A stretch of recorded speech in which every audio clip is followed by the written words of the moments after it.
En Año Nuevo, estaba trabajando como chofer. Me tocaba un turno extra. Mi madre y mi hermano le dijeron a mi hijo que no querían recordatorios de fracasos en la mesa. Él regresó solo a casa, y pasó la noche abrazando a nuestro viejo perro en el sofá. No reclamé. Días después, dejé un sobre la mesa. Y empezaron a llorar como nunca antes. Mi hijo de 8 años me llamó llorando en Nochevieja. Estaba manejando por las calles vacías de Madrid, esperando el próximo pasajero de Uber, cuando sonó mi teléfono. Eran las 11:30 de la noche. Mi pequeño David debería estar cenando con la abuela, riéndose, esperando las campanadas. Pero su voz quebrada me partió el corazón desde el primer segundo. Papá, ven por mí, por favor. ¿Qué pasó, campeón? ¿Dónde estás? En casa de la abuela, pero quiero irme. Roberto dijo que era mejor que yo no estuviera aquí porque recuerdo tus fracasos. Se me heló la sangre. Tuve que orillarse en una esquina porque las manos me temblaban. ¿Qué más dijeron, David? La abuela dijo que no querían recordatorios de fracasos en la mesa. Que era Año Nuevo y querían empezar bien. Mi hijo de 8 años. Mi niño que dibuja superhéroes y me abraza cada mañana antes de ir al colegio. Mi pequeño que nunca le ha hecho daño a nadie. Ellos lo llamaron un recordatorio de fracaso. Ya voy por ti, hijo. Quédate donde estás. Colgué y arranqué hacia la casa de mi madre. Pero mientras manejaba, los recuerdos vinieron como una avalancha. Porque esto no era nuevo. Esto era el mismo patrón de toda mi vida. Desde niño, siempre fui el hermano problemático. Roberto tenía 2 años más y era el Golden Child. El que sacaba buenas notas sin estudiar. El que nunca rompía nada. El que hacía que mamá sonriera con orgullo cuando hablaba de él con las vecinas. ¿Por qué no puedes ser como tu hermano?, me decía mamá cada vez que traía una nota mala o rompía algo jugando. Roberto estudió Derecho. Yo dejé la universidad para trabajar y ayudar en casa cuando papá se enfermó. Roberto se casó con Patricia, una mujer perfecta de familia acomodada. Yo me casé con Carmen, una chica trabajadora que amaba de verdad, pero que no impresionaba a mamá. Roberto tiene un despacho exitoso y una casa enorme en las afueras. Yo conduzco para Uber y vivo en un apartamento de 2 habitaciones. Pero siempre, desde que éramos niños, algo me decía que Roberto escondía algo. Pequeños detalles. Como cuando mamá preguntaba por su trabajo y él cambiaba de tema rápidamente. O cuando Patricia mencionaba gastos y él se ponía nervioso. O esas llamadas telefónicas que recibía y contestaba alejándose de todos. Nunca investigué. Nunca me importó lo suficiente. Hasta ahora. Llegué a casa de mamá y toqué el timbre. David salió corriendo hacia mí con los ojos rojos e hinchados. Lo abracé fuerte, sintiendo cómo temblaba contra mi pecho. No dijeron adiós, papá. Solo me dijeron que me fuera. Durante el camino a casa, David no paró de hacer preguntas que me destrozaban. ¿Por qué me odian, papá? ¿Qué es un fracaso? ¿Soy yo el problema? No, campeón. Tú nunca eres el problema. Ellos son el problema. Pero en mi interior, la rabia crecía como un incendio. No solo por mí. Por mi hijo. Por ese niño inocente que ahora pensaba que era una vergüenza. En casa, David se acurrucó en el sofá con Max, nuestro perro viejo de 13 años. Los encontré así 1 hora después, mi hijo abrazado al perro, ambos dormidos, con las mejillas de David todavía húmedas por las lágrimas. Fue en ese momento cuando tomé la decisión. Roberto no sabía que durante años había estado prestando atención. Que había notado inconsistencias en sus historias. Que tenía contactos que podrían ayudarme a descubrir la verdad. Mi familia pensaba que era un fracaso. Que era el hermano que nunca había logrado nada. Pero había algo que no sabían sobre mí. Cuando se trataba de proteger a mi hijo, era capaz de cualquier cosa. Me senté en mi escritorio y abrí mi laptop. Era hora de descubrir qué secretos escondía el hermano perfecto. Los días siguientes fueron los más difíciles de mi vida como padre. David no era el mismo niño. Se levantaba en silencio, desayunaba sin hablar, y cuando lo llevaba al colegio me hacía preguntas que me partían el alma. ¿Por qué la abuela no me quiere, papá? ¿Qué es un fracaso? ¿Tú crees que soy una vergüenza? Cada pregunta era una puñalada. Ver cómo la autoestima de mi hijo se desmoronaba día tras día me consumía. Pero la que más me dolió fue la que me hizo el martes por la mañana, mientras se ponía el uniforme del colegio. Papá, ¿es verdad que soy un recordatorio de tus fracasos? Me arrodillé frente a él, tomé sus pequeñas manos y le dije: David, escúchame bien. Tú eres lo mejor que me ha pasado en la vida. Tú no eres un fracaso. Tú eres mi mayor éxito. Y si alguien no puede ver eso, entonces ellos son los que están fracasando como personas. Pero por dentro, la rabia me carcomía. No iba a permitir que destruyeran a mi hijo como me habían destruido a mí durante años. Esa noche, cuando David se quedó dormido, me senté frente a mi computadora y comencé la investigación en serio. Durante años había notado cosas raras sobre Roberto. Pequeños detalles que nunca cuadraban. Como esa vez que mamá mencionó que Roberto le había pedido dinero prestado para una inversión, pero al día siguiente él llegó con un reloj nuevo carísimo. O cuando Patricia comentó casualmente que Roberto había estado muy estresado por unos números que no cuadraban en el despacho. Empecé por lo más obvio, sus redes sociales. Roberto siempre posteaba fotos de restaurantes caros, vacaciones lujosas, su BMW nuevo. Pero cuando miré más de cerca, noté algo extraño. Las fotos de los restaurantes caros eran siempre en el mismo lugar, desde el mismo ángulo. Como si fuera siempre el mismo restaurante, pero él quisiera hacer creer que iba a varios. Seguí investigando y encontré algo interesante. Roberto había puesto su casa en venta 6 meses atrás, pero la había retirado del mercado a las 2 semanas. ¿Por qué alguien pone su casa en venta y luego se arrepiente tan rápido? Fue entonces cuando tuve mi primer momento de pánico. Estaba en el portal inmobiliario, buscando el historial de su casa, cuando sonó mi teléfono. Era Roberto. ¿Qué tal, hermano? Hace tiempo que no hablamos. Se me heló la sangre. La coincidencia me puso paranoico. ¿Sería casualidad que me llamara justo cuando estaba investigándolo? Cerré rápidamente la laptop y traté de sonar normal. Hola, Roberto. Sí, ya sabes, trabajando mucho. Oye, mamá me contó lo del otro día. Que David se fue temprano de la cena. El muy cínico ni siquiera mencionaba que lo habían humillado. Solo que se fue temprano. Sí, el niño estaba cansado, mentí. Ya, bueno, quería disculparme si sonamos un poco duros. Es que, ya sabes, las fiestas familiares a veces son complicadas cuando hay situaciones. ¿Situaciones? ¿Mi hijo era una situación? No pasa nada, Roberto. David está bien. Me alegro. Bueno, hablamos pronto. Colgué sintiéndome asqueado. Pero también más determinado que nunca. Esa noche, David tuvo una pesadilla. Lo encontré gritando en su cama. No soy un fracaso. No soy un fracaso. Lo abracé hasta que se calmó, y fue en ese momento cuando supe que no había vuelta atrás. Iba a descubrir todos los secretos de Roberto, y los iba a usar para proteger a mi hijo. Contacté a Miguel, un amigo que trabajaba en un banco. Sin entrar en detalles, le pregunté si podía averiguar algo sobre el historial crediticio de Roberto.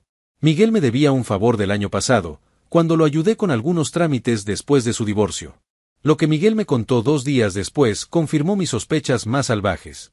Roberto tenía deudas por toda la ciudad.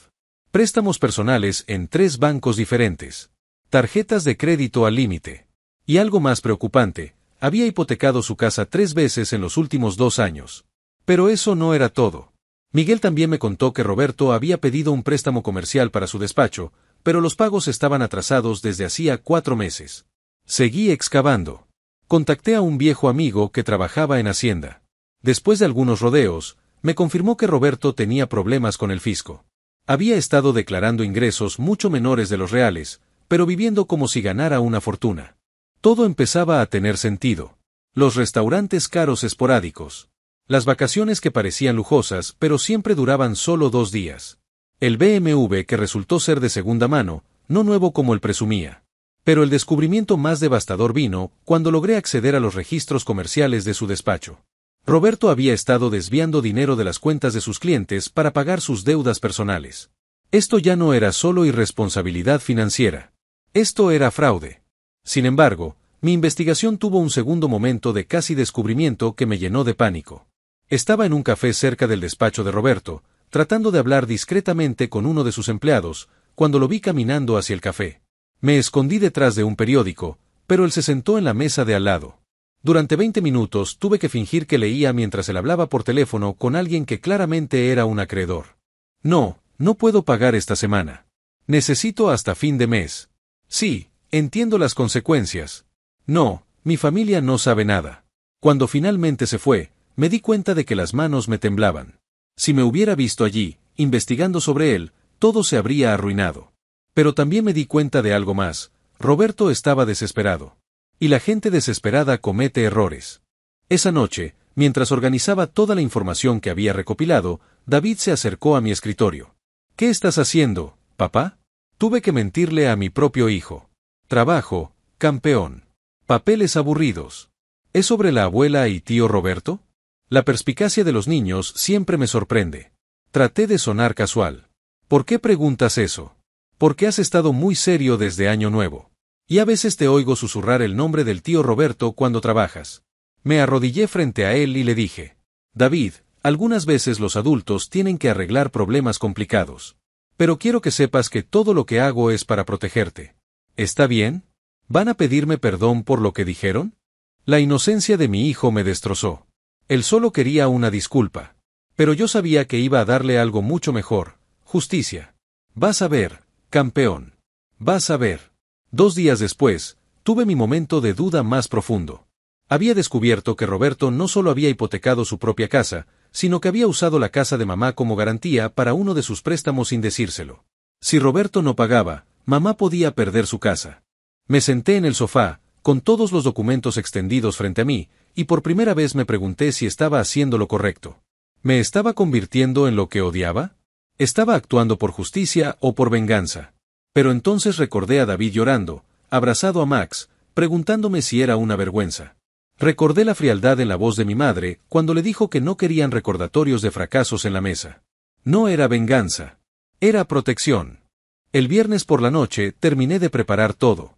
Tenía documentos bancarios, registros de Hacienda, testimonios de empleados, pruebas del fraude y algo más, una grabación. Resulta que Miguel había grabado una conversación telefónica donde Roberto le confesaba a un amigo que había tomado prestado dinero de las cuentas de sus clientes y que no sabía cómo devolverlo. El cumpleaños de mamá era el viernes siguiente. Como siempre, toda la familia se reuniría en su casa para cenar. Como siempre, yo no estaba invitado. Pero esta vez, eso jugaba a mi favor. El jueves por la noche preparé el sobre. No era solo un sobre cualquiera. Era un dossier completo de la doble vida de Roberto. Dentro había copias de todos los documentos bancarios que había conseguido, las pruebas de los problemas con Hacienda, evidencia del dinero desviado de las cuentas de sus clientes, y la grabación donde confesaba que había tomado prestado dinero que no podía devolver. Pero también incluía algo más personal, una carta dirigida a mi madre. Mamá, escribí, mientras tú llamas fracaso a tu nieto de 8 años, tu hijo perfecto ha estado robando dinero de sus clientes para mantener una vida que no puede permitirse. Mientras humillas a David por recordarte mis supuestos fracasos, Roberto ha hipotecado tu casa sin que lo sepas como garantía de sus deudas de juego. El recordatorio de fracaso no está sentado en tu mesa. Está dirigiendo la conversación. El viernes llegué temprano a casa de mamá. Sabía que estarían en la cocina preparando la cena. Usé la llave que siempre guardaba bajo la maceta del jardín y entré silenciosamente. Dejé el sobre la mesa del comedor, justo donde Roberto siempre se sentaba. El lugar de honor. El lugar del hijo perfecto. Luego salí y me quedé en mi coche, estacionado al final de la calle. Desde ahí podía ver la ventana del comedor. Las cortinas estaban abiertas. A las 8:30 vi llegar a Roberto y Patricia. Él llevaba una botella de vino Carisma, probablemente comprada con dinero que no tenía. Patricia llevaba un vestido nuevo. Todo perfecto, como siempre. A las 9 menos cuarto comenzó el espectáculo. Vi a mamá sentarse en la cabecera de la mesa. Roberto a su derecha, en su lugar habitual. Patricia frente a él. La mesa perfecta de la familia perfecta. Mamá vio el sobre primero. Lo levantó, leyó su nombre escrito en el frente, y lo abrió con curiosidad.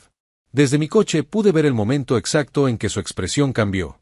Primero confusión. Luego shock. Luego horror. Dejó caer algunos papeles y se llevó la mano a la boca. Roberto le preguntó qué pasaba, pero ella no respondía.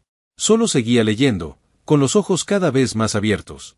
Roberto se levantó para ver qué había en el sobre. Vi cómo su cara se desplomó cuando reconoció los documentos bancarios. Vi cómo Patricia se acercó para leer por encima del hombro de su marido. Vi el momento exacto en que ella leyó algo que la hizo retroceder como si hubiera visto una serpiente. Entonces comenzaron los gritos. No podía escuchar las palabras exactas, pero no las necesitaba. Los gestos lo decían todo. Roberto gesticulaba desesperadamente, tratando de explicar. Patricia se llevaba las manos a la cabeza. Mamá se había quedado inmóvil, con la carta en las manos. De repente, Patricia se levantó de la mesa y comenzó a caminar en círculos por el comedor. Roberto la siguió, claramente suplicando. Ella lo empujó. Mamá seguía leyendo. Página tras página de evidencia que destruía la imagen que tenía de su hijo perfecto. Fueron 45 minutos de caos.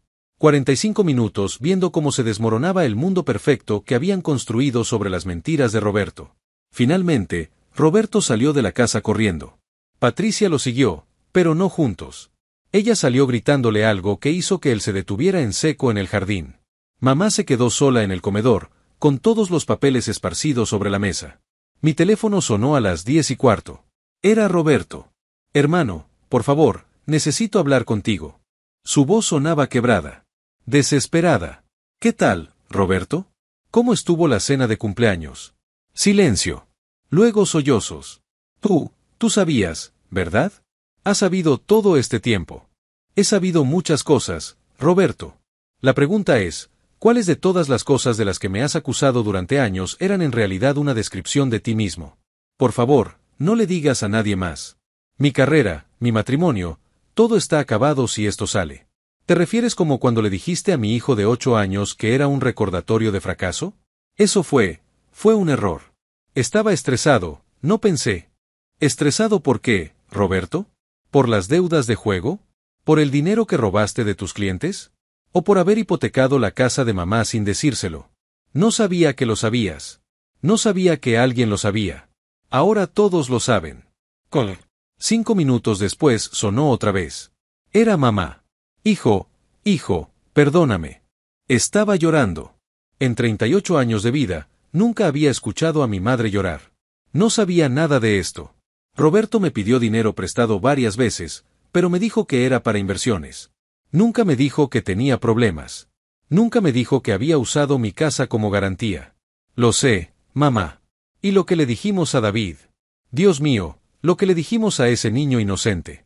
Pensé que Roberto tenía razón, que a veces hay que ser duros para que la gente crezca, pero David no necesita crecer, mamá. David necesita que lo amen. Y Roberto no tenía derecho a hablar de fracasos cuando él es quien estaba fracasando en secreto. ¿Puedes perdonarme? ¿Puede David perdonarme? Esa es una conversación que tendrás que tener con él cuando esté listo. Pero no ahora. Ahora él necesita sanar. Entiendo. Lo entiendo. ¿Qué va a pasar con Roberto? Eso depende de él. Si devuelve el dinero que robó, si se hace responsable de sus deudas, si busca ayuda para su problema de juego, tal vez pueda reconstruir su vida. Pero ya no a costa de humillar a mi hijo. La llamada de Patricia llegó 1 hora después. Tu hermano me ha estado mintiendo durante años. Todo este tiempo pensé que era yo quien no era suficientemente buena para su familia perfecta. Resulta que no hay familia perfecta. Solo hay mentiras muy bien contadas. ¿Cómo está Roberto? Devastado. Está en el sótano, llorando. Dice que lo siente, que iba a arreglar todo, que nunca quiso lastimar a nadie. Pero también dice que se sintió presionado toda su vida a ser perfecto. ¿Presionado por quién, Patricia? Por la misma mujer que acaba de llamarte llorando para pedirte perdón. Esa noche, cuando llegué a casa, David estaba despierto esperándome. ¿Papá? ¿Pasó algo? Has estado muy callado últimamente. Me senté a su lado en el sofá. Max se acurrucó entre nosotros. David, ¿recuerdas lo que pasó en Año Nuevo? Cuando la abuela y tío Roberto dijeron que yo era un recordatorio de fracaso. Sí. Bueno, resulta que tu tío Roberto ha estado mintiendo sobre muchas cosas. Y hoy la familia se enteró de la verdad. ¿Qué clase de mentiras? Mentiras sobre dinero, sobre su trabajo, sobre lo exitoso que decía ser. Resulta que tu tío Roberto es quien ha estado fracasando, no nosotros. ¿Van a pedirme perdón? Tal vez. Pero quiero que sepas algo importante, no necesitas que nadie te pida perdón para saber que vales. Tu valor no depende de lo que otros piensen de ti. ¿Ni siquiera de la abuela? Ni siquiera de la abuela. David se quedó callado un momento. Luego me dijo algo que me sorprendió por su madurez. Papá, gracias por protegerme. Pero ya no necesito que me protejas de ellos. Ya no me importa lo que piensen. ¿Por qué, campeón? Porque ahora sé que cuando alguien te llama fracaso, a veces es porque ellos son los que están fracasando por dentro. 6 meses después, Roberto está en rehabilitación para ludópatas. Perdió su trabajo cuando sus clientes se enteraron del dinero desviado, aunque logró devolverlo todo vendiendo su casa y su coche. Su matrimonio con Patricia sobrevivió, pero apenas. Ahora viven en un apartamento pequeño y él trabaja en el despacho de un amigo por un sueldo básico. Mamá ha intentado reconstruir su relación conmigo y con David. Las primeras visitas fueron incómodas, llenas de disculpas que sonaban huecas. Pero lentamente, muy lentamente, hemos empezado a hablar como familia normal. David ya no pregunta por qué lo rechazaron.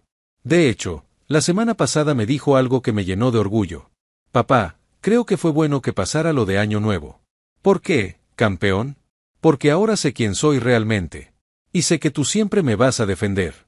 Anoche, mientras cenábamos pizza en nuestro pequeño apartamento, David me preguntó: Papá, ¿crees que hice bien en no odiar al tío Roberto? ¿Tú no lo odias? No. Me da pena. Debe ser terrible vivir mintiendo todo el tiempo. Mi hijo de 8 años había entendido algo que a mí me tomó 38 años aprender. A veces la venganza perfecta no es destruir a alguien. Es mostrarle al mundo quién realmente es. Y a veces, la justicia más poética es simplemente vivir tu verdad mientras otros se ahogan en sus mentiras. Roberto puede quedarse con el título de hermano perfecto. Yo me quedo con algo mucho mejor, un hijo que sabe que vale oro, y que nunca más dudará de eso. Si alguien que está leyendo esto está pasando por algo similar, quiero que sepan esto: ustedes no son el problema. Las familias tóxicas siempre necesitan un chivo expiatorio, alguien a quien culpar por sus propias frustraciones. Pero ustedes no tienen que cargar con esa responsabilidad.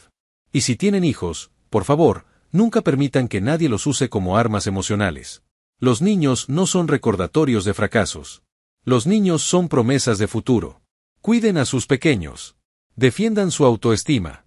Y recuerden, a veces la familia que eliges es más fuerte que la familia en la que naces. ¿Ustedes qué harían en mi lugar? ¿Fui demasiado duro con Roberto o se lo merecía? Cuéntenme en los comentarios, porque leo cada uno y sus historias siempre me impactan. Si esta historia los atrapó tanto como a mí me atrapa contarla, háganmelo saber con un like. Y para los que quieren más venganzas épicas, más justicia poética y más finales satisfactorios, suscríbanse a Ecos de Historia.